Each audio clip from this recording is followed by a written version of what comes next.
I don't ever want to be in a situation. Since I was a kid, I always knew when I had to walk out of a room. I always knew when my mother was going to talk business. I always knew when men were talking business. I was never said, excuse us. I don't ever want you to tell me, excuse me. I should pick it up by the body language and what's going on in the fucking room. And the same applies to life. You have to know when it's time to walk away. Yep. And stick to your guns and walk away and take your chances. And go, that's it, I'm not doing this anymore. I'm going to become a comic. And for a year, I'm going to eat shit. I'm going to drink ramen and live in my car, but this is what's going to happen. I can't, that's the transition between quitting your day job and becoming a comic. The first year is the hardest part you ever have in your life. It's the hardest thing you'll ever do in your life. Right.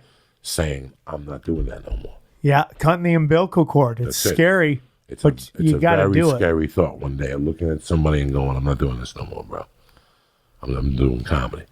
And for 90 days, you make $300 a month. You better have those savings good. And then the next 90 days, you make $500. Yeah. 3 months. Then you start making $800 and $900. Then you keep steady at that. Because you get 2 weeks of work a month at $450, $500, as a feature. Yeah. No plane ticket. No plane ticket. This is $500, and the plane ticket's $230 in those days. You're clearing $270. Yeah. But you're doing what you love. You're in a hotel room. You're eating. You're doing drugs. You're getting your dick sucked.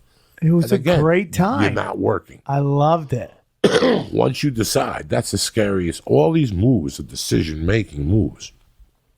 But back to bombing. Bombing is like anything. Bombing is like that field goal tonight that you saw. Unbelievable. Okay, he missed the first one. Did he not miss the first one?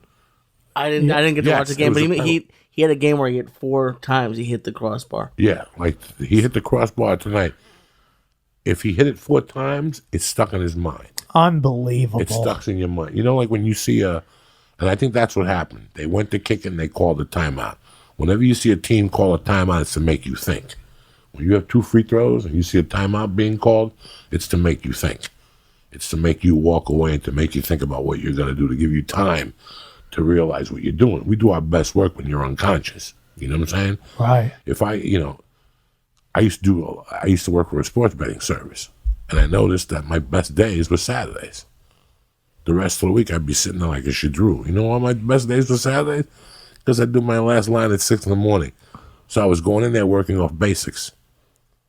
Joey Diaz, you live the most interesting fucking life. When you work off basics, you do perfect. It's like jiu-jitsu.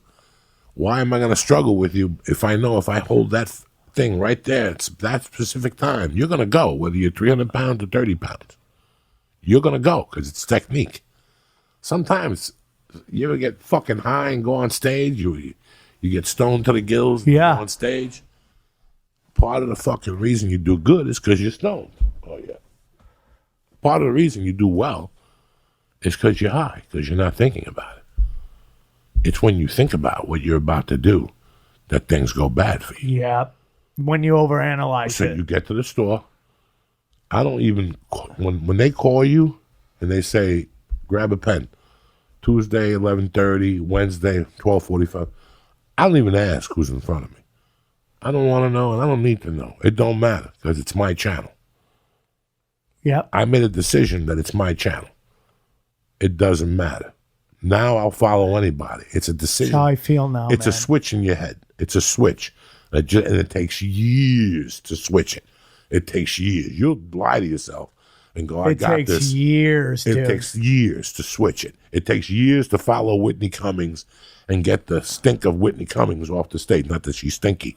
The aroma. It's tough to follow Joe Diaz and get him off. Right. You learn how to follow Paul Mooney and get his stink off the stage. Right, because there's no host. People don't realize. Everywhere else has a host, which can clean it up. And if someone crushes, they do a little time, so you forget about what just happened. So the new guy gets a new clean slate, Or if the guy bombs, the host goes up there, tries to get the ball rolling a little bit more. Not the Comedy Store. If someone just flamethrowed the room, you have to follow that. If Rick Ingram in the main room just crushed, you have to go in there and just figure it out. But if you're sitting there the last 3 minutes while he's crushing, and you're thinking about it, you're going to die. Yeah, for sure. You're going to die. I'm dead on the inside. Do not go inside and say, let's keep it going for SAM Tripoli. Didn't he do great? Jesus Christ. You're done. Just go up there, fuck SAM Tripoli. If SAM Tripoli destroys the room, don't even mention Sam's name. Just go up there like, keep it going one more time. And stop at that. Don't even say Sam's name. Keep it going one time, and right from there, you got to unleash a right fucking bomb. A right overhead fucking bomb. And another one, and another one, and another one. And then, now you settled them, and they got the composure, and they're like, this motherfucker ain't fucking around. Yep. And now that's it. He went out. And if the first one doesn't hit, don't panic. If the second one doesn't hit, don't panic. Just stay in the pocket. Stay in the pocket. Stay in the pocket. I see young comics do that all the time. Open up your leg like you're about to throw a fucking bomb. And I always say that. Once I get in the pocket, you're finished. The store is all about being in the moment. That is the biggest thing. It is like, it's not a monologue, okay? It's what is going on right now. And that's what makes that room so insane. And that's why Comedy Store comics are like no other. Because it's just like, there is a voodoo in that OR that it takes a long time to master. And once you do, you can pretty much go anywhere and just do really well. You know, it's just like, get out, be in the moment.